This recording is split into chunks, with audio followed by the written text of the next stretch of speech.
বর্তমান সমাজের মিডিয়াগুলো তো এক একটা দাজ্জাল। বর্তমান বাংলাদেশের দিকে তাকান, দূরে যাওয়া দরকার নাই।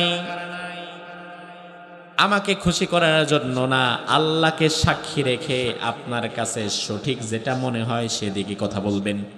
যে হুজুর বলছে জন্য ঠিক ঠিক বললাম, তাল মিলাইলাম না। বরং আপনাকে আল্লাহ বিবেক দিয়েছেন, আপনি আপনার বিবেক কাজে লাগায় সত্য যেটা সেটাকে ঠিক বলবেন। যদি মিথ্যা হয় বলা দরকার নাই। বর্তমান জামানায় বাংলাদেশে সুপারস্টার, তারকাতুল্য সম্মানিত কাদেরকে বলা হয়? গায়ক গায়িকা তাদেরকে, নাকি আলেম ওলামাদেরকে? হ্যাঁ, আপনি কোনোদিন শুনবেন না অমুক আলেম মিডিয়া তার নামের শুরুতে সুপারস্টার লাগিয়েছে, যে সুপারস্টার মিজানুর রহমান আজহারি বা সুপারস্টার মামুনুল হক বা সুপারস্টার অমুক তমুক না। বরং মিডিয়া সুযোগ পাইলে মামুনুল হকের নামের শুরুতে জঙ্গি লাগায় দিবে। মিডিয়া সুযোগ পাইলে মিজানুর রহমানের নামের আগে ধর্ষণকারী লাগায় দিবে। যেমন 50 বছর বাংলাদেশে কোরআনের তাফসীর যিনি করেছেন, যার হাতে হাজারো মুসলিম ইসলাম গ্রহণ করেছেন, তার মতো মানুষকে যদি মিডিয়া রাজাকার আর ধর্ষণকারী বানায় দিতে পারে, তাইলে তুমি আর আমি কে? আর গায়ক গায়িকা, নায়ক নায়িকা যারা দেহ বিক্রি করে, শরীর বিক্রি করে, তাদেরকে বলা হয় সুপারস্টার। সুপারস্টার মানে কি জীবনে তো বুঝলেন না? সুপারস্টার মানে, স্টার মানে তারকা, সুপারস্টার মানে মহা তারকা। স্বাভাবিকতই তারকা আমাদের কাছে সম্মানের। মিডিয়া গায়ক গায়িকা দেহ বিক্রি করনেওয়ালা মহিলার নামের শুরুতে লাগাইলো সুপারস্টার। অথচ আপনি যদি বাংলাদেশের ইতিহাস পড়েন, আজ থেকে 150-200 বছর আগে রাজা বাদশাদের আমল যখন ছিল, রাজা বাদশাদের আমলে রাজা বাদশাদের রাজদরবারে একদল গায়িকা নায়িকা নর্তকী নাচনেওয়ালি ছিল, তাদেরকে বলা হতো বাইজি। কি বলা হতো? বাইজি। যদি ইতিহাস পড়েন পাবেন, বা আজকে আপনি গুগলে বাইজি লেখা সার্চ করবেন, যে দেখবেন হুজুরের কথার সত্যতা আছে কিনা। 200 বছর আগে রাজা বাদশাদের দরবারে যারা নাচতো, অভিনয় করতো, গান গাইতো, তাদেরকে বলা হতো বাইজি। কারো ঘরের একটা মহিলা যদি বাইজি হতো, কোন পরিবারের কোন নারী যদি বাইজিগিরি করত, ওই পরিবারকে সমাজ ছাড়া করা হতো। সমাজের মানুষ ওই পরিবারের সাথে কথা বলতো না, সমাজের মানুষ ওই পরিবারের সাথে সম্পর্ক রাখতো না। এই জন্য যেই ঘরের যেই মেয়ে বাইজি হয়ে গেছে, রাজা বাদশাদের দরবারে গিয়ে নাচে, লাফায়, গান গায়ে, ওই মেয়ের বিয়েও হতো না, সমাজে তার পরিবার মুখও দেখাইতে পারতো না। সারা রাত হয়তো রাজা বাদশাদের সামনে বাইজিগিরি নাচা গানা করে হয়তো 2-1 পয়সা দিয়ে তারা দিন চালাইতো। তবে সামাজিকভাবে তাদের কোনো মান মর্যাদা ছিল না। এই জন্য তারা নিজেদের পরিচয়টাকে লুকায়া রাখতো। সে যে বাইজিগিরি করতেছে এটা সমাজের মানুষকে সে জানাইতো না। হঠাৎ করে দাজ্জাল মিডিয়া এই বাইজিগুলাকে হাইলাইট করা শুরু করলো। এই অভিনয়, অভিনেতা, অভিনেত্রী, গায়িকা, নায়িকা, তাদেরকে হাইলাইট করা শুরু করলো। তাদের লাইফ স্টাইল আপনাদের সামনে চাকচিক্যময় করে দেখানো শুরু করলো, যে দেখো তারা কত জায়গায় যায়, কত দামি দামি জিনিস মাখে, কত কিছু খায়, তাদের কত সম্মান, মানুষ তাদেরকে টিকিট কাইটা দেখতে যায়। এই জন্য মিডিয়া তাদের নামের শুরুতে লাগায় দিল সুপারস্টার। সুপারস্টার অমুক, সুপারস্টার তমুক, সুপারস্টার নায়িকা, সুপারস্টার গায়িকা। মিডিয়া ধীরে ধীরে ধীরে ধীরে ওই গায়িকা নায়িকা বাইজিগুলারে প্রমোট করতে করতে, তাদের সম্পর্কে ভালো ভালো নিউজ প্রচার করতে করতে আজকে 200 বছর পরে এমন একটা অবস্থা সৃষ্টি হয়ে গেছে, বাংলাদেশে 200 বছর আগে বাইজি গায়িকা নায়িকাদের কোনো সম্মানই ছিল না, সামাজিকভাবে তাদের কোনো মান মর্যাদা ছিল না। অথচ আজকে বাংলাদেশের দিকে তাকান, আপনি দেখবেন এই দেশের মা বোনেরা এখন আয়েশা, ফাতেমা, খাদিজার আদর্শে আর আদর্শবান হতে চায় না। তারাও এখন ওই বাইজি গায়িকা নায়িকাদের মতো টিকটকে গিয়ে নাচে। বুরুজ শব্দের একটি অর্থ হচ্ছে আকাশে যে আমরা নক্ষত্র দেখি, তারকারাজি দেখি, এগুলোকে আরবিতে বলা হয় বুরুজ। আবার আল্লাহ রাব্বুল আলামিন বুরুজ শব্দ দিয়ে কোরআনে কারিমের অন্য জায়গায় প্রাসাদ অট্টালিকাও বুঝিয়েছেন। আইনামা তাকুনু ইউদরিকুমুল মাউত ওয়ালাউ কুনতুম ফি বুরুজিম মুশাইয়াদা। আল্লাহ রাব্বুল আলামিন বললেন, মৃত্যু থেকে পালিয়ে কোনো লাভ নাই। মৃত্যু থেকে পালিয়ে তোমরা যদি সুদূর কোনো প্রাসাদ কিংবা অট্টালিকায় গিয়ে আশ্রয় নাও, আমি আমার মালাকুল মউত কেমন ক্ষমতা দিয়ে রেখেছি, ওই প্রাসাদ থেকে তোমার জানটা নিয়ে নেওয়ার ক্ষমতাও আজরাইলের আছে না নাই? আল্লাহ রাব্বুল আলামিন সূরাতুল বুরুজে বুরুজ শব্দটি অট্টালিকা কিংবা প্রাসাদ অর্থে বোঝান নাই। সূরা বুরুজের বুরুজ শব্দটি মূলত আল্লাহ তাআলা আসমানে আমরা যে তারকারাজি দেখতে পাই, নক্ষত্রমালা যা দেখতে পাই, এই তারকাগুলো আল্লাহ তাআলা বুঝিয়েছেন। এজন্য আল্লাহ রাব্বুল আলামিন বললেন, ওয়াস সামাই যাতিল বুরুজ, আমি আল্লাহ তাআলা নক্ষত্র বিশিষ্ট আসমানের কসম করলাম। আমার ভাইরা বুঝে থাকলে জবাব দেন, কসম করলেন কে? আরো জোরে বলেন কে?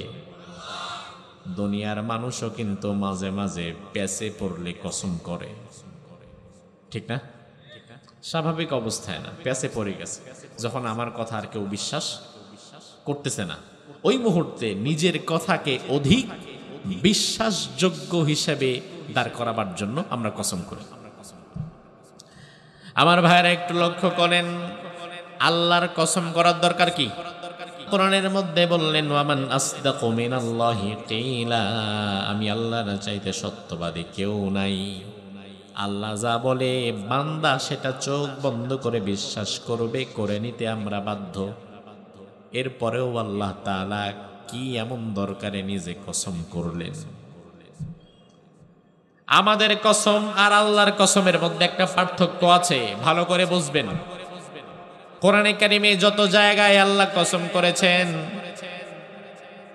আমি শুনলাম ঘর থেকে, আমার পূর্বে আরেক আলোচক তিনি সূরা আসর থেকে হয়তো কথা বলেছেন, সময়ের গুরুত্ব, সময়ের কসম বোঝাচ্ছিলেন। তো আল্লাহ তাআলা কিন্তু কোরআনে সময়ের কসম করেছেন, ওয়াল আসর, ফজরের কসম করেছেন, ওয়াল ফাজর, রাতের কসম করেছেন, ওয়াল লাইল, দিনের কসম করেছেন, ওয়ান নাহার। আবার সূরা বুরুজে আল্লাহ এক নাম্বার কসম করলেন আসমানের নক্ষত্র বিশিষ্ট আসমানের কসম। আমাদের কসম আর আল্লাহর কসমের মধ্যে একটা পার্থক্য আছে। আমরা যখন কোনো বিপদে পড়ি, আমাদের কথা যখন কেউ বিশ্বাস করে না, আমরা তখন কসম করি। আর আল্লাহর কসমগুলো আমাদেরকে বিশ্বাস করাবার জন্য নয়, কারণ আল্লাহর কথা তো এমনি বিশ্বাস করা লাগবে।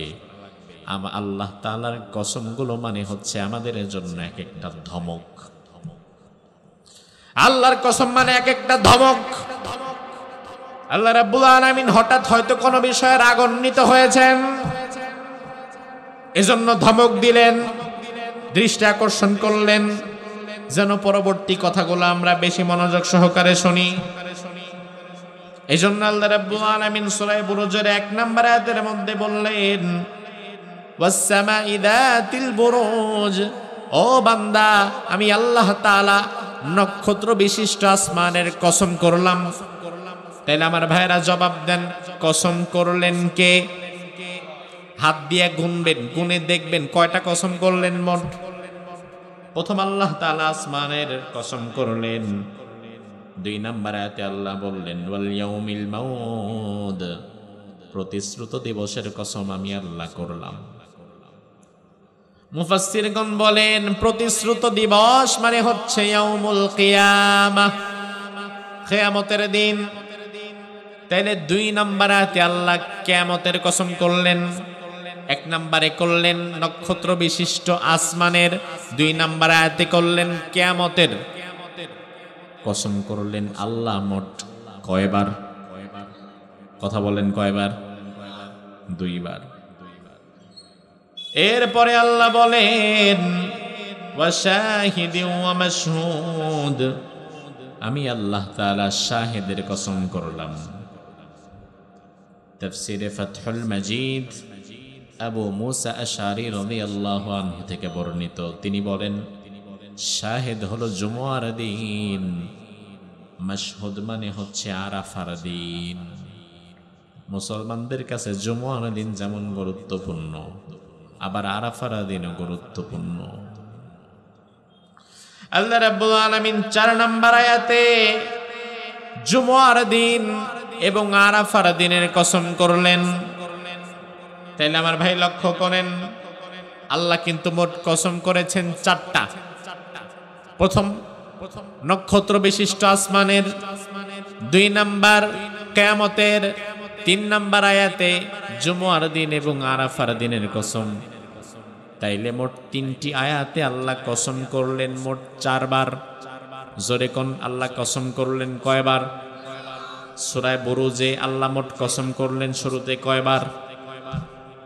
আগেই বলেছি আল্লাহর কসম আর আমাদের কসমের পার্থক্য আছে।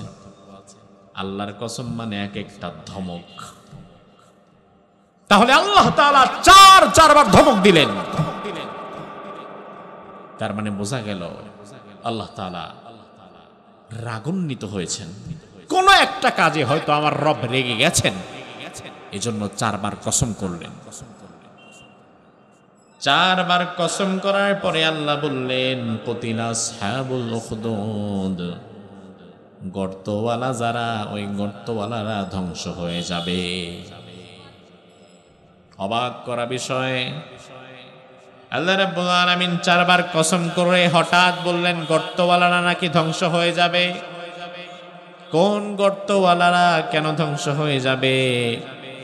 রাসূলের হাদিসের মধ্যে বললেন, শোনো সাহাবীরা, আল্লাহ তাআলা সূরা বুরুজে 4 বার কসম করে কোন গর্তওয়ালাদের ধ্বংস হওয়ার বিষয়ে কথা বললেন শোনো। বিশ্বনবী সহিহ মুসলিমের হাদিসের মধ্যে বললেন, কানা মালিকুন ফি মান কানা ক্বাবলাকুম ওয়া কানা লাহু সাহির। আল্লাহ তাআলা সূরা বুরুজে 4 বার কসম করে যেই গর্তওয়ালাদের ধ্বংসের ব্যাপারে কথা বলেছেন, ওই গর্তওয়ালারা আর কেউ নয়, প্রাচীনকালে এক জালিম বাদশা ছিল। ওই জালিম বাদশা তার জুলুমের রাজত্বকে পরিচালনা করার জন্য, জুলুমের রাজত্বকে টিকিয়ে রাখার জন্য জাদুকর ব্যবহার করত। জাদুকর দ্বারা মানুষের ব্রেইন ওয়াশ করে রাখত, মগজ ধোলাই করে রাখত, যেন মানুষেরা কোনোদিন ওই জালিম বাদশার এগেইনস্টে কোনো পদক্ষেপ না নেয়। আমার ভাইরা, বর্তমান পৃথিবীতেও জুলুমের রাজত্ব যারা টিকিয়ে রাখতে চায়, হাজার হাজার বছর পূর্বে ছিল জাদুর প্রভাব। তৎকালীন জামানার রাজা বাদশারা জাদুকর পালতো। ওই জাদুকর দ্বারা মানুষদেরকে ঘায়েল করত, মানুষদের ব্রেন ওয়াশ করত। আর বর্তমান জামানায় জুলুমের রাজত্ব যারা টিকিয়ে রাখতে চায়, তাদের কাছে হয়তো জাদুকর নাই, তবে তাদের কাছে আছে একদল পদলেহী চাটুকর মিডিয়া। এই মিডিয়ার দ্বারা তারাও সাধারণ মানুষের মগজ ধোলাই করতে চায়, যেন সাধারণ মানুষ কোনোদিন তার জুলুমের বিরুদ্ধে অবস্থান না নেয়। কথা কি বুঝেন? তৎকালীন জামানায় জাদুকরেরা যেই কাজ করত, ঠিক একই কাজ কিন্তু বর্তমানে মিডিয়াওয়ালারা করে। তৎকালীন জামানার জাদুকরেরা হঠাৎ করে মানুষের সামনে আজগুবি একটা জিনিস দেখায় দিত। ছাগললে কুকুর, কুকুরলে ছাগল বানায় দেখায় দিত। হঠাৎ করে অন্ধকার আবার আলোর ঝলকানি দেখায় দিত, মানুষের ব্রেইন ওয়াশ করত। বর্তমান যুগের দাজ্জাল মিডিয়াগুলো একই কাজ করছে, ভালো মানুষকে খারাপ আর খারাপ মানুষকে ভালো হিসাবে সমাজের সামনে উপস্থাপন করছে। কথা কি ঠিক কিনা? আপনি বুঝেন না বিষয়? বর্তমান সমাজের মিডিয়াগুলো তো এক একটা দাজ্জাল। এই মিডিয়াগুলো ধরেন আপনাদের এলাকার একজন ভালো মানের আলেম মুরব্বী আপনাদের মসজিদে 30 বছর ধরে খেদমত করছে, বড় হয়ে গেছে আপনাদের কাছে থাকতে থাকতে। মিডিয়া যদি তার পেছনে লাগে, মিডিয়া যদি তাকে খারাপ প্রমাণ করতে চায়, 2 সেকেন্ডের বিষয়। হুজুর অমুক জায়গায় অমুক মেয়ে নিয়ে ধরা পড়ছে, কিছু ছবি লাগাই দিবে, কিছু তথ্য প্রমাণ জোগাড় করবে, কিছু অর্থনৈতিক কেলেঙ্কারির বিষয় জোগাড় করবে, জোগাড় করে সাক্ষাৎ ভালো মানুষকে খারাপ মানুষ বানায় দিবে। আবার খারাপ মানুষ চোর, ডাকাত, বদমাশ, লুটেরাজ, চাঁদাবাজ, ধান্দাবাজ, এমন কোন খারাপ কাজ নাই যা সে করে না। এমন খারাপ মানুষ নির্বাচনে দাঁড়াবার আগে মিডিয়ার পেছনে কিছু পয়সা খরচ করার পরে মিডিয়া তারে বিশাল জনদরদি আর স্বেচ্ছাসেবক বানায় দেখায় দিবে। আছে না নাই? তাহলে 1000 বছর আগে জাদুকরেরা যেভাবে মানুষের ব্রেইন ওয়াশ করত, বর্তমান জামানার মিডিয়াগুলো ঠিক একইভাবে মানুষের ব্রেইন ওয়াশ করছে। আমার ভাইয়ের একটা বিষয় লক্ষ্য করেন, বর্তমান বাংলাদেশের দিকে তাকান, দূরে যাওয়া দরকার নাই। আমাকে খুশি করার জন্য না, আল্লাহকে সাক্ষী রেখে আপনার কাছে সঠিক যেটা মনে হয় সেদিকে কথা বলবেন।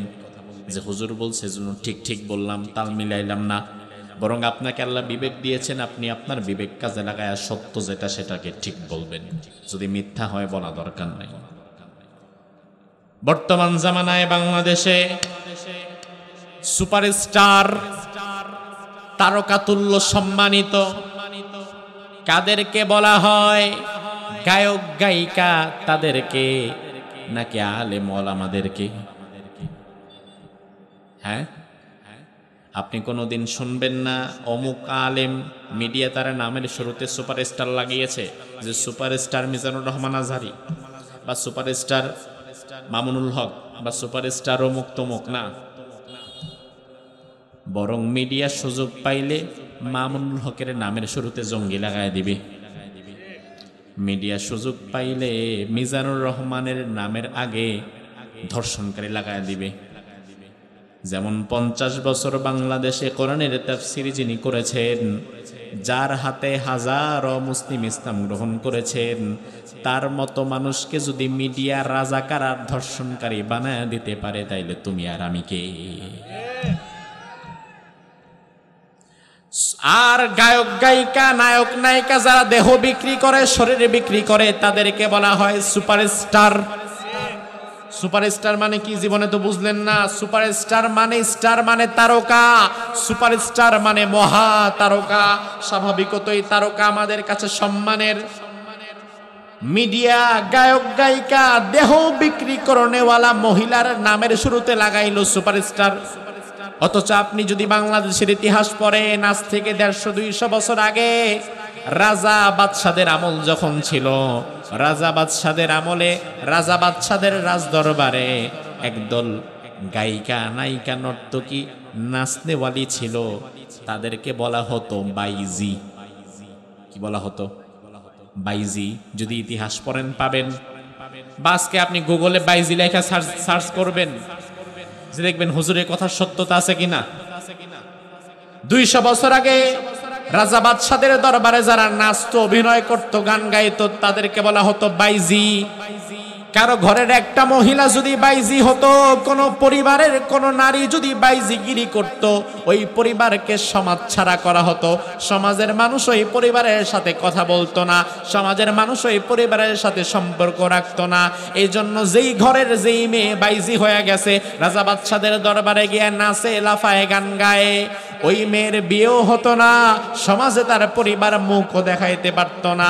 সারা রাত হয়তো রাজা বাদশাদের সামনে বাইজিগিরি, নাচা গানা করে হয়তো 2-1টা পয়সা দিয়ে তারা দিন চালাইতো। তবে সামাজিকভাবে তাদের কোনো মান মর্যাদা ছিল না। এই জন্য তারা নিজেদের পরিচয়টাকে লুকায় রাখতো।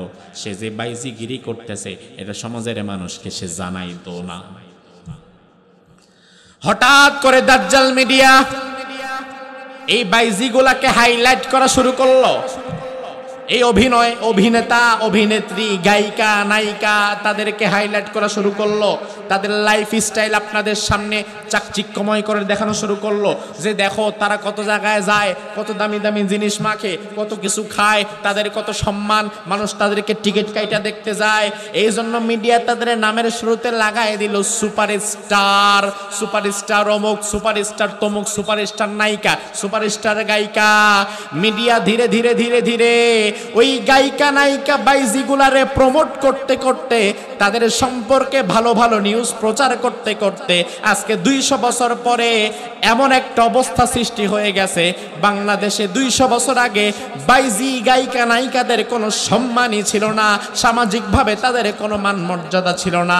অথচ আজকে বাংলাদেশের দিকে তাকান, আপনি দেখবেন এই দেশের মা বোনেরা এখন আয়েশা, ফাতেমা, খাদিজার আদর্শে আর আদর্শবান হতে চায় না, তারাও এখন ওই বাইজি গায়িকা নায়িকাদের মতো টিকটকে গিয়ে নাচে।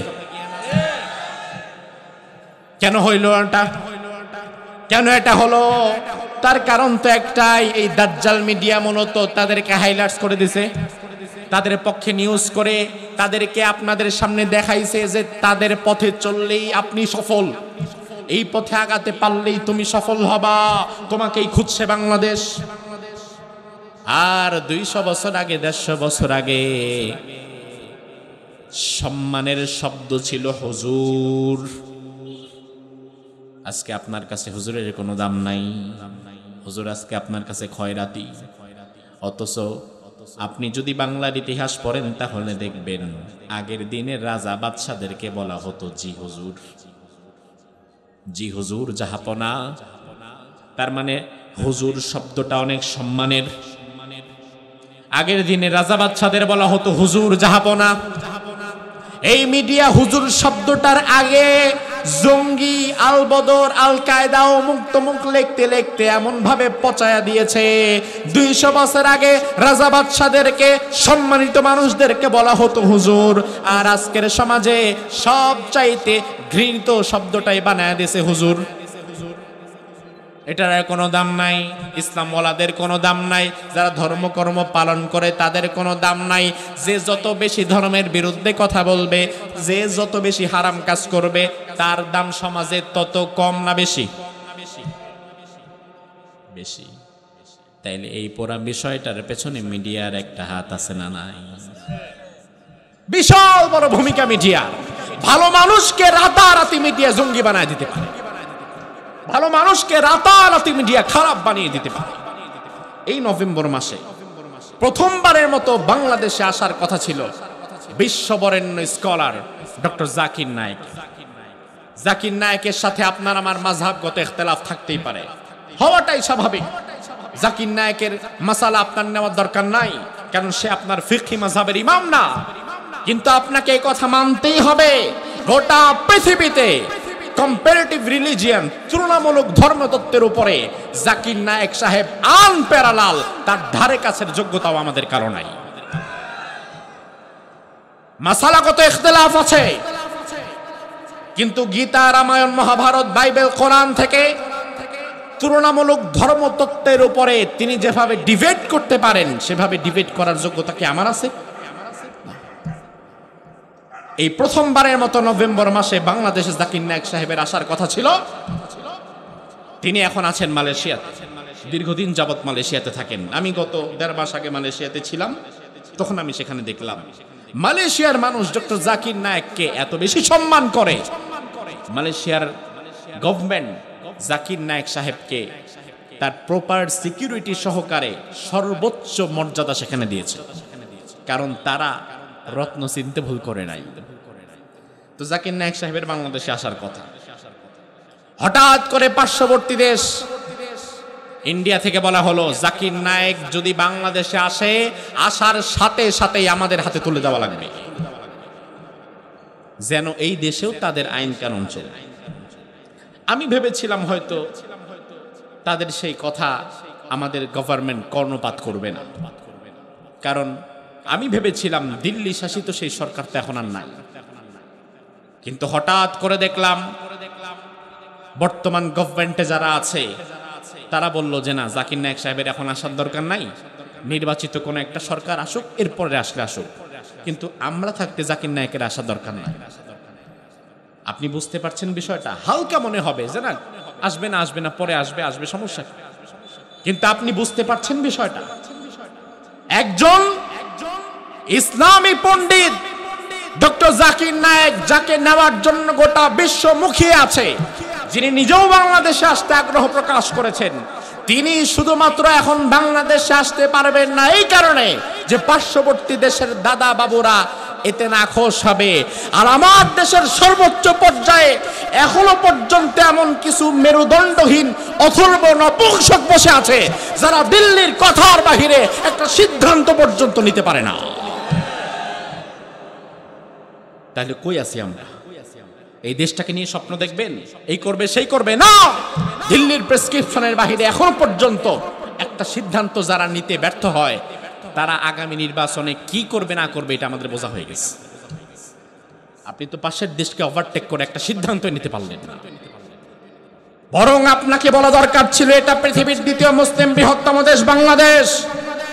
এই দেশে শুধু জাকির নায়েক কেন, এই দেশে ডক্টর জাকির নায়েক আসবে, কাবার ইমাম আব্দুর রহমান আস-সুদাইস আসবে, আল্লামা মুফতি তাকি উসমানী হাফিজাহুল্লাহ তিনি আসবেন, বিশ্ববরেণ্য অন্তত 10 জন ইসলামিক স্কলার এনে বাংলাদেশে আন্তর্জাতিক ইসলামিক কনফারেন্স করে এই মুহূর্তে ভারতকে দেখিয়ে দেওয়া দরকার ছিল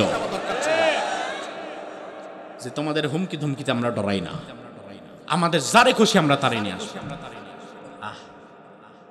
আমার ভাইরা দুঃখ লাগে তখন জাকির নায়েক বাংলাদেশে আসলে বিরাট সমস্যা, অথচ বাংলাদেশে বলিউডের গায়িকা নায়িকা নায়ক নায়িকারা আসলে সমস্যা নাই। বাংলাদেশে ভারত থেকে গায়িকা নায়িকা নর্তকী আসে নাকি আসে না? এতে কোনো সমস্যা হয়? তাদের আসলে কোনো সমস্যা নাই। যত দোষ নন্দ ঘোষ।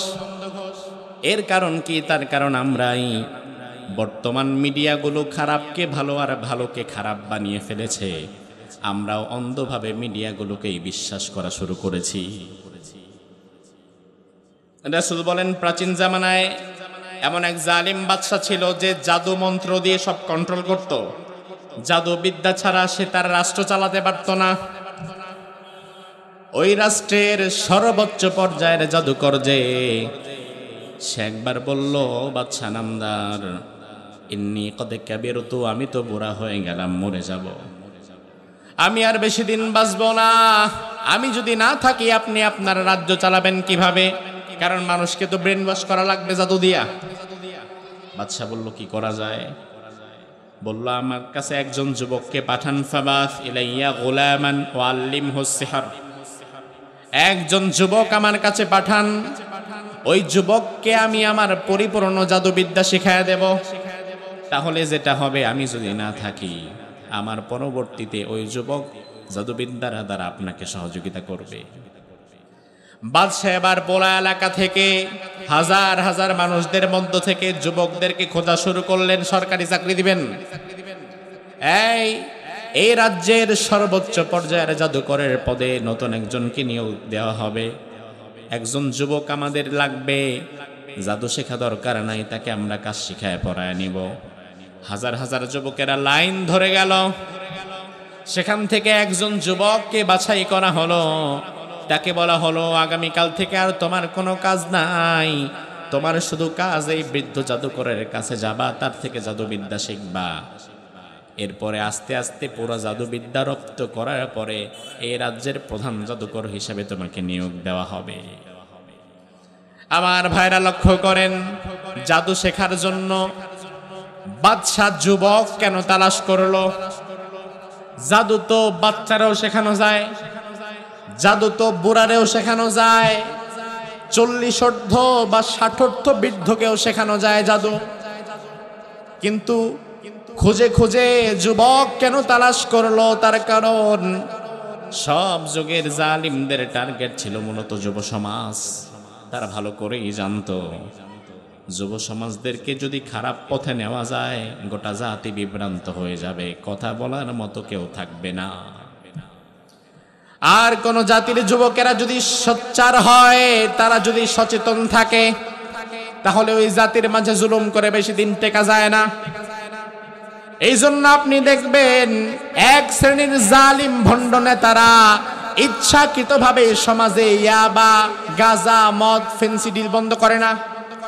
যদিও মাহফিলের মধ্যে আইসা বলবে এগুলা বন্ধ করা দরকার, মাদক বন্ধ করা দরকার, মাদক দিয়ে এলাকা সয়লাভ হয়ে গেছে। আপনি করেন কি? আপনি না এমপি, থানায় তো আপনার কথা শুনতে বাধ্য। সে শুধু মাহফিলের মধ্যে আইসাই বলবে মাদক বন্ধ করা দরকার, অথচ কোনোদিন থানার মধ্যে গিয়া বলবে না যে 10টা মাদক কারবারিকে ধরো, হাজির করো, তাদেরকে জেলে দাও।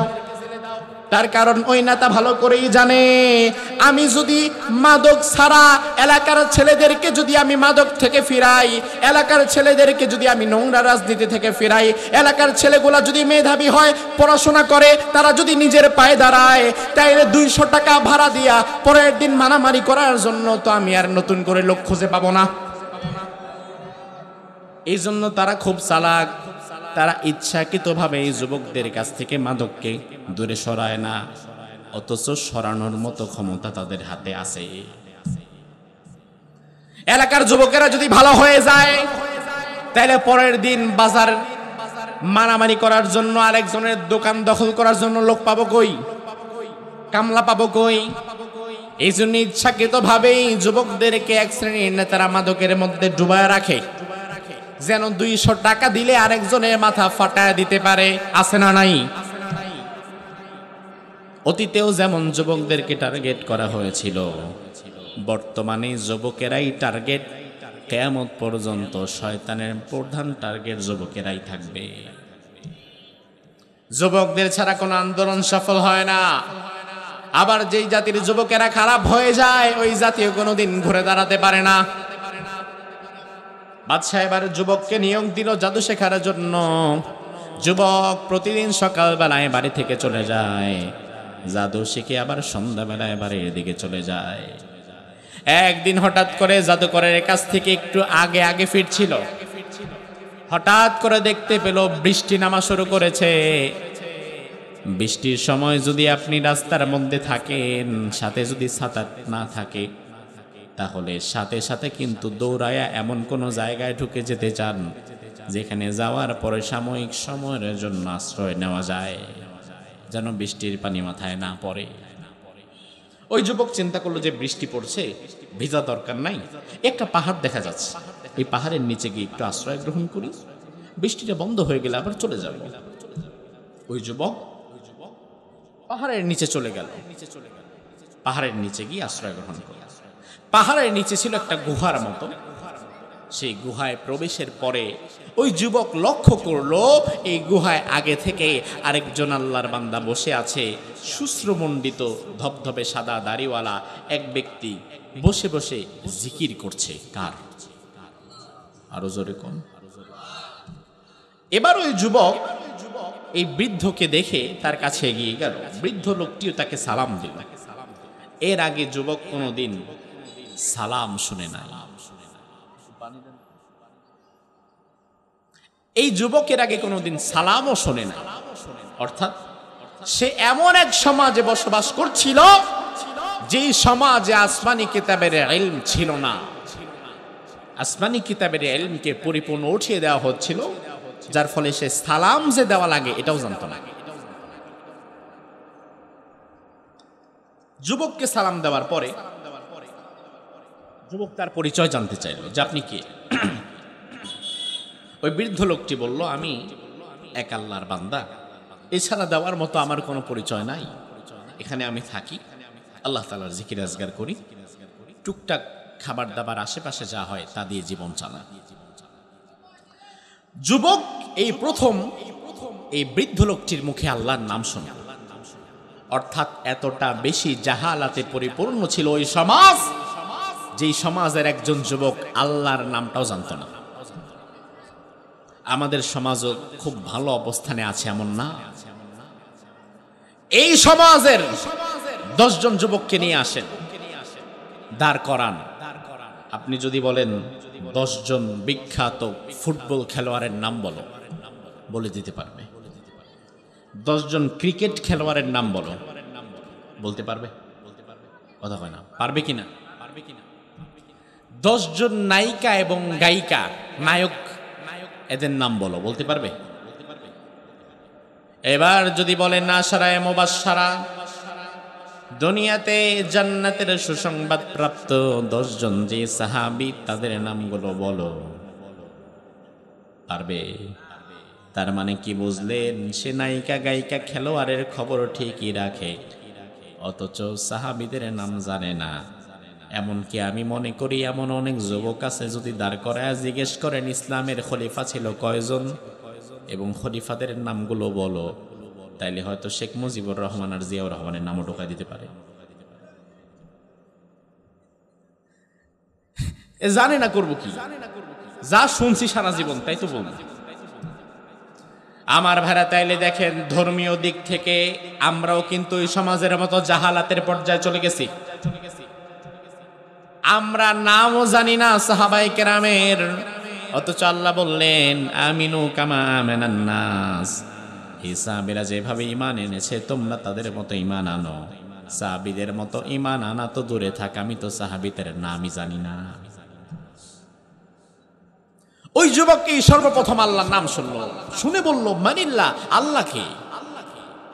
ওই আলেম এবার বলল আসলে আল্লাহ রব্বি ওয়া রব্বুক, আল্লাহ হচ্ছেন তিনি যিনি আমারও সৃষ্টিকর্তা তোমারও সৃষ্টিকর্তা। সুবহানাল্লাহ। ওই যুবক দ্বিধাদ্বন্দ্বে পড়ে গেল, কারণ সে এই আলেমের শরণাপন্ন হওয়ার আগ পর্যন্ত জানতো যে আমার একমাত্র রব হচ্ছে আমার বাদশা, যে আমারে চাকরি দিয়ে রাখছে। অর্থাৎ এই জালিম বাদশা গোটা সমাজের অবস্থা এমন ভাবে তৈরি করে ফেলেছিল যে সমাজের মানুষ তাকে রব বলতে বাধ্য হয়ে গেছে। আল্লাহর পরিচয় মানুষ জানতো না, ভুলেই গেছে। ওই যুবক বলল আল্লাহ আমার রব, আমি তো জানতাম এই বাদশা আমার রব। ওই আলেম বলল না বাবা, এই জালিম বাদশা তোমার রব নয়, তোমার রব আমার রব, ওই বাদশার রব, গোটা আসমান ও জমিনের রব তো একজন। চিৎকার দিয়ে বলেন তার নাম কি? যুবক ওই দিন আর বেশি কথা না বাড়িয়ে বৃষ্টি বন্ধ হয়ে যাওয়ার পরে বাড়িতে চলে গেল। বাড়িতে যাওয়ার পরে রাতে তো আর ঘুম হয় না, কারণ সারা রাত মাথার মধ্যে রবের চিন্তা আছে না নাই? কারণ মেধাবী যুবক যারা, বাদশা তো হাজারো যুবকদের মধ্য থেকে খুঁজে মেধাবী একজন যুবককেই কাজে দিয়েছে। আর মেধাবী যারা, তারা কিন্তু স্বাভাবিকত মেধা খাটায়া সত্যের দিকে থাকতে চায়। সে আল্লাহকে নিয়ে চিন্তা করতে লাগলো। সে চিন্তা করতে লাগলো জাদুকরের কথা সত্য নাকি আলেমের কথা সত্য, আমি তো বুঝতে পারলাম না। পরের দিন আবার জাদুকরের কাছে গেল, জাদুবিদ্যা অর্জন করলো। আবার ফিরতি পথে ইচ্ছাকৃতভাবে আজকে আলেমের সাথে আরেকবার সাক্ষাৎ করে গেল। এভাবে কিছুদিন চলছে। ওই যুবক আলেমের কাছেও একবার যায়, আবার জাদুকরের কাছেও যায়। যুবক একদিন রাতে শুয়ে শুয়ে বলে আল্লাহ, আমি তো বুঝতে পারছি না কি করব। আলেমের কাছে গেলে মনে হয় আলেমের কথা সত্য, আবার জাদুকরের কাছে গেলে মনে হয় জাদুকরের কথা সত্য। আমি দ্বিধাদ্বন্দ্বে পড়ে গেছি। আল্লাহ রাব্বুল আলামিন, দুনিয়ার কোন মানুষ যদি অন্তর থেকে দিল থেকে হেদায়েত কামনা করে, রব্বুল আলামিন কঠিন ভাবে হলেও তার জন্য হেদায়েতের ব্যবস্থা করে দেয়। আল্লাহ কোরআনের মধ্যে বললেন ওয়ামাইয়া তাসিম বিল্লাহ ফাকাদ হুদিয়া ইলা সিরাতিম মুস্তাকিম, কেউ যদি অন্তর থেকে হেদায়েতের জন্য চেষ্টা করে, আমি আল্লাহ তাআলা তার জন্য সিরাতে মুস্তাকিমটা তুলে ধরি। আরো আস্তে কোন সুবহানাল্লাহ, আরো জোরে কোন সুবহানাল্লাহ। আমার ভাইরা, যুবক মনে মনে হেদায়েত চাচ্ছে, কিন্তু আসলে কোনটা সত্য? জাদুকরের জাদু সত্য না আলেমের কথা সত্য বুঝতে পারছে না। এবার আল্লাহ রাব্বুল আলামিন তাকে হেদায়েত দিবেন, কিন্তু হেদায়েত দেওয়ার জন্য একটা মাধ্যম আছে না নাই? ওসিলা আছে না নাই?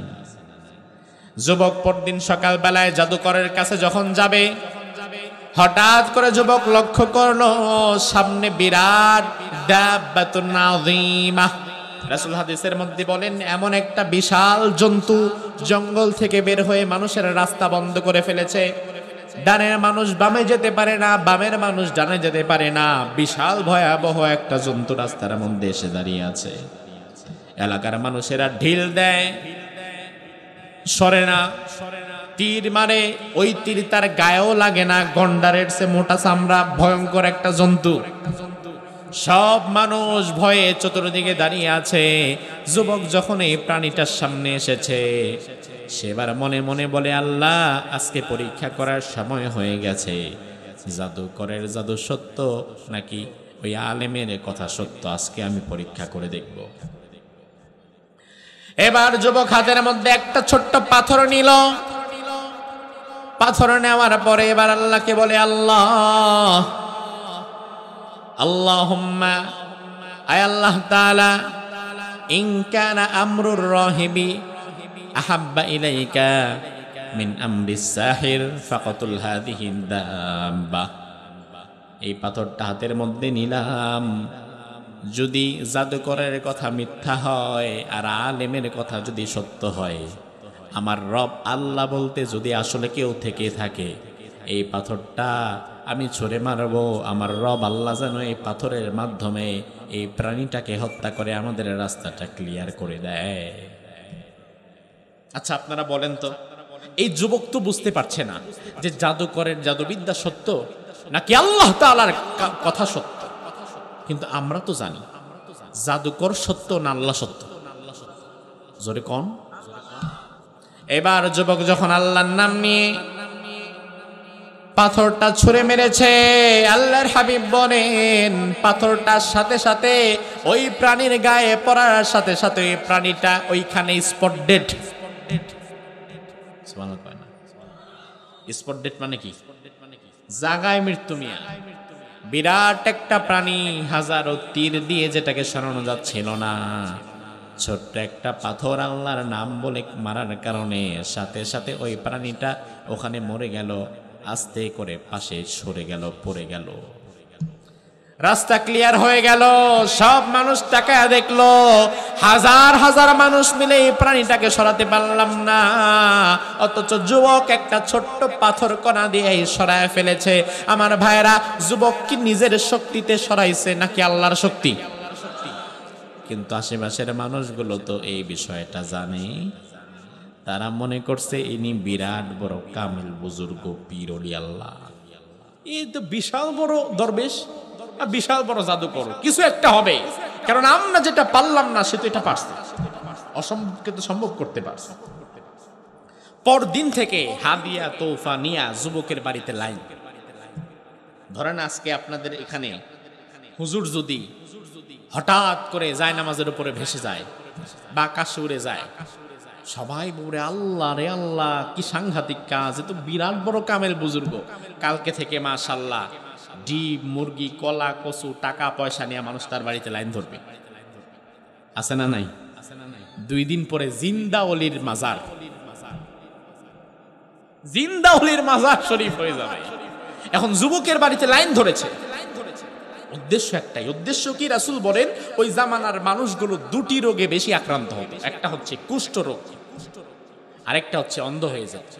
এই ভালো, হঠাৎ করে 2-4 দিন পরে অন্ধ হয়ে গেছে, জন্ম থেকে অন্ধ হয়ে গেছে। এই অন্ধত্ব এবং কুষ্ঠ রোগের চিকিৎসা তখন ছিল না। এই মানুষগুলো অন্ধ, কানা, কুষ্ঠরোগীরা সব লাইন ধরছে টাকা পয়সা নিয়ে যুবকের দরজার সামনে, দরজা টকটক করে। যুবক সকালবেলা উঠে দেখে বিরাট লাইন। যুবক বলে, কি বিষয়? কি শুনলাম আপনি তো আল্লাহ দিলি বিশাল কাজ করে ফেলছেন, এই একটা ছোট্ট পাথর দিয়ে এত বড় প্রাণীকে হত্যা করে ফেলছেন, আপনি অনেক বড় জাদুকর, অনেক কিছু জানেন, আমরা যা আনছি সব আপনাকে দিয়ে যাব, মেহেরবানি করে আপনি আমার চোখটা ভালো করে দেন। কুষ্ঠরোগী কয়, আপনি আমার কুষ্ঠরোগটা ভালো করে দেন। যুবক বলল, আমি তো ভালো করার মালিক নই, ইন্নামা লা আশফি আহাদান ইন্নামা ইয়াশফিল্লাহ, আমি কাউকে শিফা দিতে পারি না, আমি কাউকে রোগ থেকে মুক্তি দিতে পারবো না, কারণ আমার বিশ্বাস হচ্ছে রোগ থেকে মুক্ত দেওয়ার ক্ষমতার মালিককে, আমাদেরকে সুস্থ করার মালিককে। এজন্য আপনি যদি অসুস্থ হন, সবার আগে যার কাছে চাইবেন তিনি কে? আমার আল্লাহ বললেন, ওয়া ইযা মারিদতু ফাহুয়া ইয়াশফিন, তুমি যদি অসুস্থ হও, তোমাকে সুস্থ করার জন্য আমি আল্লাহ আছি, অন্য কেউ না। অনেক সময় দেখবেন ডাক্তারের পেছনে দৌড়াচ্ছেন 2-4-5 বছর, ডাক্তার হতাশ হয়ে গেছে, মরণবেদী ক্যান্সার ধরা পড়েছে শরীরের মধ্যে। ডাক্তার এমন রোগী দেখেছি, ডাক্তার বলে দিছে 6 মাসের মধ্যে আর বাঁচবে না, তার জীবনের হায়াত আছে সর্বোচ্চ গেলে 6 মাস। কিন্তু ওই ব্যক্তি 6 মাস তো দূরের কথা, 6 বছরেও মরে নাই, এমন নজিরও আছে না নাই? আবার ডাক্তার চেক করে বলছে সব ঠিক আছে, কোনো সমস্যা নাই, আল্লাহ দিলে পরিপূর্ণ সুস্থ, 2 দিন পরে হার্ট স্ট্রোক করে মরছে। আছে না নাই? তাইলে সুস্থতা অসুস্থ দেওয়ার মালিক কে? যুবক বলল আমি তো অসুস্থতা বা সুস্থতা দেওয়ার মালিক নই, মালিক তো আল্লাহ। তবে হ্যাঁ, ফাইন আনতুম আমানতুম বিল্লাহ দাউতুল্লাহ ফাশাফাকুম, তোমরা যদি আমি যেই আল্লাহর সন্ধান পেয়েছি ওই আল্লাহর সন্ধান যদি তোমাদেরকে দেই, তোমরা যদি একবার বিশ্বাস করে ঈমান আনতে পারো, তাহলে আমার বিশ্বাস আল্লাহ তাআলা তোমাদেরকেও সুস্থতা দান করে দিবেন। এবার তারা বলল আল্লাহ বলতে যে কেউ আছে এটা তো আমরা জানতাম না, আমরা মনে করলাম আমাদের সর্বোচ্চ ক্ষমতাবান, আমাদের রব, আমাদের ইলাহ মনে হয় আমাদের রাজা যিনি তিনি। এখন আপনি যেহেতু আল্লাহর কথা বললেন, তাহলে আর সময় ক্ষেপণ করব না, আমরা যারা এসেছি আমরা সবাই কালিমা পড়ে আল্লাহর প্রতি ঈমান এনে ফেললাম।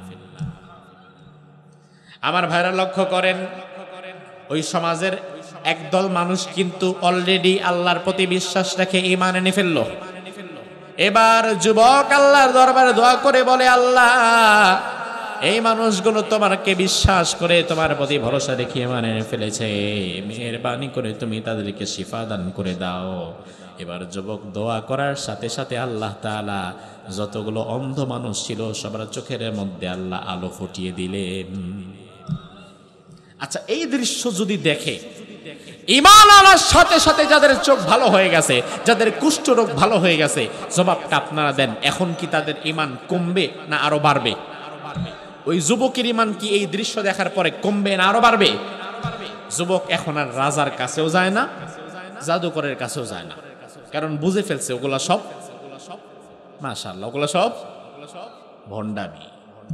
যুবক এবার আজকে আলেমের কাছে চলে গিয়েছে। সকাল সকাল আলেমের কাছে গিয়ে বলল, আমার সাথে ঘটনা ঘটা শুরু করেছে, আমি আল্লাহর প্রতি ঈমান আনলাম, বিশ্বাস করলাম। আল্লাহর প্রতি বিশ্বাস করার পরে আমার ছোট্ট পাথর কণার আঘাতে বিশাল প্রাণীটার মৃত্যু হয়ে গেছে। আল্লাহর প্রতি ঈমান আনার পরে আমার দ্বারা, আমার ওসিলায় আল্লাহ তাআলা সমাজের অসংখ্য মানুষকে সুস্থতাও দান করে দিচ্ছে। এবার ওই আলেম যুবককে বলল, বাবা আল ইয়াউমা আফদালু মিন্নি, আমার মনে হয় আজকে আমি আলেমের চাইতে আল্লাহর দরবারে তোমার ঈমানের মর্যাদা বেশি বেড়ে গিয়েছে। তবে হ্যাঁ, ওয়া ইন্নাকা সাতুবতালা, ও যুবক তুমি কান খুলে শুনে নাও, তুমি যে ঈমানের পথে হাঁটছো এই পথটা সহজ নয়। এই পথে তোমার আগে যারা হেঁটেছে তাদেরকে কঠিন পরীক্ষা দিতে হয়েছে। আমি আলেম আজকে তোমারে বলে দিলাম, ওয়া ইন্নাকা সাতুবতালা, তোমারেও অচিরেই কঠিন পরীক্ষা দেওয়া লাগবে। আমার ভাইরা, ঈমানের পথে হাঁটা সহজ নয়। ঈমান আনা যত কঠিন, মৃত্যু পর্যন্ত ঈমানের উপরে অবিচল থাকা, টিকে থাকা তার চেয়ে বেশি কঠিন। এজন্য আল্লাহর হাবিব বললেন, আশাদ্দুন নাসি বালাআন আল আমবিয়া সুম্মাল আমসালু ফাল আমসাল ইবতালার রাজুলু আলা হাসাবি দীনিহি। আল্লাহ রাব্বুল আলামিন মানুষের মধ্যে সবচাইতে বেশি কঠিন পরীক্ষা, বিপদ মুসিবত দিতেন নবীদেরকে। কাদেরকে? কথা কোন কাদেরকে? আমাদের জীবনে বিপদ বেশি না নবীদের জীবনে বিপদ বেশি? এমন অনেক নবী আছে যাদেরকে ধরে ধরে জবাই করে দেওয়া হয়েছে। কোরআনে আল্লাহ বলেন, ওয়া ইয়াকতুলুনাল আমবিয়া বিগাইরি হক, অন্যায়ভাবে বনি ইসরাইলের লোকেরা এক এক দিন শত শত নবীকে ধরে ধরে জবাই করে দিয়েছে, এমন ইতিহাসও আছে। তাইলে দিনে দাওয়াত দেওয়ার কারণে অসংখ্য নবীকে জবাই করে দেওয়া হয়েছে। দিনের দাওয়াত দেওয়ার কারণে বিশ্বনবীর দুটো দাঁত ভেঙে ফেলা হয়েছিল। দিনে দাওয়াত দেওয়ার কারণে সাহাবায়ে কেরামকে অনেক বেশি নির্যাতন করা হয়েছে। দিনের দাওয়াত দেওয়ার কারণে আমির হামজা রাদিয়াল্লাহু আনহুর কলিজাটা কেটে ফেলা হয়েছে। তাইলে দ্বীনের পথে চলার জন্য, ইসলামের পথে চলার জন্য নবী এবং সাহাবীদের জীবনে কষ্ট কম না বেশি? বেশি। ওই আলেম এবার বললেন, ওয়া ইন্নাকা সাতুবতালা, অচিরেই তোমার জীবনে কঠিন পরীক্ষা আসবে। কঠিন পরীক্ষা তোমার জীবনে আসবে, যে পরীক্ষার সম্মুখীন তোমাকে হতে হবে। আমার ভাইরা লক্ষ্য করেন, এদিক দিয়ে ওই যে জালিম বাদশা, তার রাজদরবারের একজন মন্ত্রী পদমর্যাদার ব্যক্তি, তিনি নিজেও ছিলেন জন্মান্ধ। খবর পেলেন এমন এক যুবক আছে জিনার কাছে গেলে জন্মান্ধ ভালো হয়ে যায়। ওই জালিম বাদশার ওই মন্ত্রী এই যুবকের কাছে আসলেন। আল্লাহর হাবিব সহিহ মুসলিমের হাদিসের মধ্যে বিস্তারিত বলেন, বিহাদায়া কাসীরা, বিরাট হাদিয়া সামগ্রী নিয়ে যুবকের কাছে এসেছে। আসার পরে যুবককে বলল, তুমি যদি আমার চোখটাকে ভালো করে দিতে পারো, তুমি যা চাইবা তাই দিতে পারবে, এমন সম্পদ আমার কাছে আছে। যুবক বলল, ফাইন আনতা আমানতা বিল্লাহ দাউতুল্লাহ ফাশাফাক। ভালো করার মালিক আমি না, খারাপ করার মালিক আমি না, ভালো খারাপ সবটার মালিক একজন, তিনি কে? তুমি যদি আল্লাহর প্রতি ঈমান আনতে পারো আমার কোনো সমস্যা নাই, আমার বিশ্বাস আল্লাহ তোমারে অসুস্থ করে দিবে। ওই মন্ত্রী এবার কালিমা পড়ে ঈমান গ্রহণ করলো। যুবক আল্লাহর দরবারে দোয়া করলো। দোয়া করার সাথে সাথে ওই মন্ত্রীর চোখটাকেও আল্লাহ তাআলা সুস্থ করে দিলেন।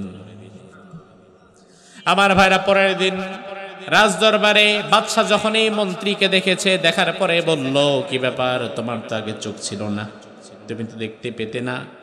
মান রদ্দা আলাইকা বাসারাক, তোমার দৃষ্টিশক্তিকে ফিরিয়ে দিল। ওই মন্ত্রী বলল, আমার দৃষ্টিশক্তি ফিরিয়ে দিয়েছে কে? কে? আল্লাহ তাআলা। বাদশা বলল, আলাকা রব্বুন গায়রি, আমি ছাড়া তোমার আরো কোনো রব আছে নাকি? অর্থাৎ ওই বাদশা বলল, এই পুরা জাতির তো রব আমি, তুমি আবার কোন আল্লাহর কথা বলছো?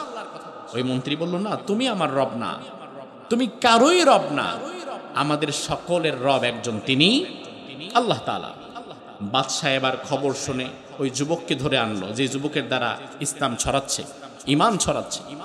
ওই যুবকের মাধ্যমে আবার তার উস্তাদ যে আলেম, তাকে ধরে আনলো, তাকে জবাই করে দিল সবার সামনে। এবার যুবককে বলল, তুমি যদি ঈমান থেকে না ফেরো তাহলে তোমাকে এইভাবে জবাই করব। ক্ষমতা আছে, হত্যা করতে পারবে, জুলুম করতে পারবে। যুবক বলল, অসম্ভব, আমি জীবন দিতে পারি কিন্তু ঈমান দিতে পারি না। আমাদের দেশের মানুষ ঈমান নষ্ট করে সবচেয়ে বেশি, ঈমান নষ্ট করে দেয়। ওই যুবক বলল, আমি ঈমান দিতে পারবো না, জীবন দিতে পারবো। পরবর্তীতে এই যুবককে আরো বিভিন্নভাবে হত্যা করার জন্য নানান ফন্দি ফিকির করা হলো, কিন্তু সেগুলো একটাও কাজে আসলো না। এর পরবর্তীতে বাদশা বলল, আমি তো কোনোভাবেই তোমাকে হত্যা করতে পারছি না, পাহাড়ের উপরে উঠায় নিচে ফেলে দিবে, আল্লাহ তাআলা সেখান থেকে হেফাজত করেছে। সমুদ্রের মধ্যে নিয়ে গেছে, সেখান থেকে ডুবিয়ে মারবে, সেখান থেকে আল্লাহ হেফাজত করেছে। এবার বাদশা বলল, আমি তো কোনোভাবেই তোমাকে হত্যা করতে পারছি না, কিভাবে কি করলে তোমাকে হত্যা করা যাবে বলো? সে বলল, বিশাল এলাকার মধ্যে মানুষদেরকে জমা করো, সেখানে একটা মঞ্চ বানাও, সেই মঞ্চে আমি দাঁড়াবো, তুমি একটা তীর নিয়ে আমাকে মারবে, মারার সময় বলবে বিসমিল্লাহ। কি বলবে? সবাই বলেন, কি বলবে? তাহলে আমি মরবো, এছাড়া না। এরকমের একটা মঞ্চ বানিয়ে হাজার হাজার মানুষকে জমা করা হলো। এবার সেই মানুষদের সামনে বাদশা প্রথম একবার তীর মারলো বিসমিল্লাহ ছাড়া, কিন্তু ওই তীর এসে যুবকের সামনে এসে আবার নিচে পড়ে গেল, যুবকের গায়ে লাগলো না। সুবহানাল্লাহ। এবার যুবক আবার মনে করিয়ে দিল, বাদশা তুমি বলো বিসমিল্লাহ, আল্লাহর নাম নিয়ে মারো, তাহলে মরবো, তাছাড়া নয়। ওই বাদশা চিন্তা করলো, কি করা, মারতে তো হবেই। আল্লাহর নাম নিয়ে বিসমিল্লাহ বলে এবার মারলো, মারার সাথে সাথে তীরটা এসে বিদ্ধ হলো, যুবক মাটিতে লুটিয়ে পড়ল। যুবক যখন মাটিতে লুটিয়ে পড়ল, যুবক মৃত্যুর আগে সবাইকে বলে গেল, দেখেন ভাইয়েরা, এই বাদশা আপনাদের রব না, সে আসলে ভণ্ড রব দাবিদার। সে আল্লাহর নাম যতক্ষণ না নিয়েছে ততক্ষণ আমাকে মারতে পারে নাই, সে আল্লাহর নাম নেওয়ার পরেই আমাকে মারতে পেরেছে। উপস্থিত লোকেরা বুঝে গেল যে আসলে এই বাদশাহ যে রব দাবি করে, আল্লাহ দাবি করে, ইলাহ দাবি করে, সে আসলে সত্য ভ্যালিড কোন রব নয়। উপস্থিত সব লোকেরা আমান্না বিরব্বিল গোলাম বলে আল্লাহ তাআলার প্রতি ঈমান আনল, এবং ওই মুহূর্তে হাজারো মানুষকে একটি গর্তের মধ্যে আগুন জ্বালিয়ে এই জালিম বাদশাহ পুড়িয়ে পুড়িয়ে মারল। আল্লাহ সুবহানাহু ওয়া তাআলা এজন্যই বললেন, কুতিলা আসহাবুল উখদুদ আন-নারি যাতিল ওয়াকুদ। যেই গর্তের মধ্যে হাজারো মানুষকে হত্যা করে ফেলা হয়েছিল আগুন দিয়ে জ্বালিয়ে পুড়িয়ে, ওই গর্ত খনন যারা করেছিল তাদের প্রতি আমি আল্লাহ তাআলা লানত করলাম। এজন্য আমার ভাই, আজকের এই আলোচনা থেকে আমাদের কয়েকটি শিক্ষণীয় বিষয়। প্রথম শিক্ষণীয় বিষয় হচ্ছে, মিডিয়া তথ্য সন্ত্রাস, মিডিয়া যখন যা দেখায় চোখ বন্ধ করে সেটা বিশ্বাস করা যাবে না। আরেকটি শিক্ষণীয় বিষয় হচ্ছে, কিছু কিছু সময় বেঁচে থাকার চেয়ে মরে যাওয়াটা আরো বেশি কার্যকর। এই যুবক বেঁচে থাকতে 2, 4, 5 জন, 10 জন, 20 জনকে হয়তো দাওয়াত দিতে পেরেছেন, এর বেশি না। কিন্তু তার মৃত্যু প্রমাণ করেছে এই বাদশার রব আল্লাহ, যেহেতু বিসমিল্লাহ বলা ছাড়া সে মারতে পারে নাই। এবং এই বিষয়টা দেখে হাজার হাজার মানুষ ঈমান এনে ফেলেছে, লক্ষ মানুষ ঈমান গ্রহণ করে ফেলেছে। এজন্য কিছু কিছু ক্ষেত্রে জীবন দিয়ে ঈমানের দাওয়াত দিয়ে দিতে হয়। আল্লাহ সুবহানাহু ওয়া তাআলা কোরআন এবং সুন্নাহ থেকে যে আলোচনাটুকু হয়েছে তার উপরে আমাদের সকলকে আমল করার তৌফিক দান করুক। আমরা বলি আমিন।